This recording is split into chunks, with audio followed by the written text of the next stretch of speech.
तो जीएसटी में हम लोग एक सीन पर हम लोग डिस्कशन करेंगे अभी।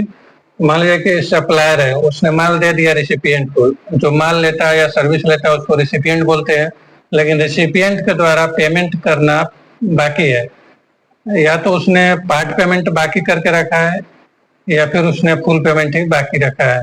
लेकिन सप्लायर जो है जीएसटी R1 फाइल कर दिया है और रिसिपिएंट के जीएसटी R2 में शो कर रहा है। तो रेसिपिएंट का जीएसटी R2 में शो करने के वजह से, रेसिपिएंट के पास बिल होने के वजह से रेसिपिएंट ने आईटीसी ले लिया, लेकिन पेमेंट नहीं किया सप्लायर को। और 180 दिन निकल गए लेकिन अभी तक उसने पेमेंट नहीं किया। तो इस स्थिति में क्या है कि मान लीजिए कि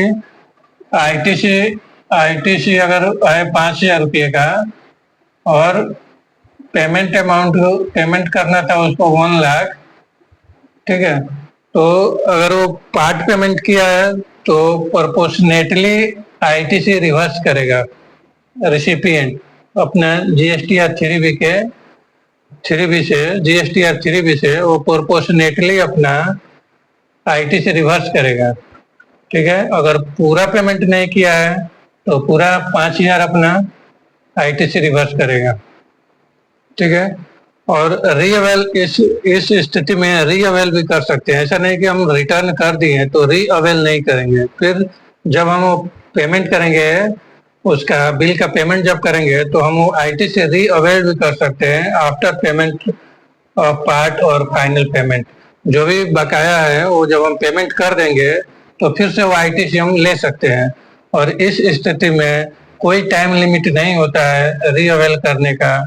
जब हम पूरा फाइनल पेमेंट करेंगे तब हम उसको रीअवेल कर लेंगे। जैसे नॉर्मल केस में क्या होता है कि अगर कोई आईटीसी लेना छूट गया है तो 30 नवंबर तक, अगले फाइनेंशियल ईयर के 30 नवंबर तक वो आईटीसी लेना होता है।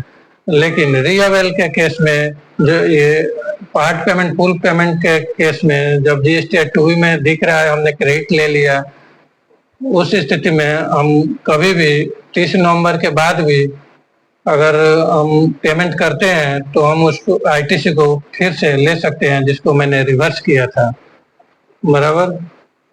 ओके।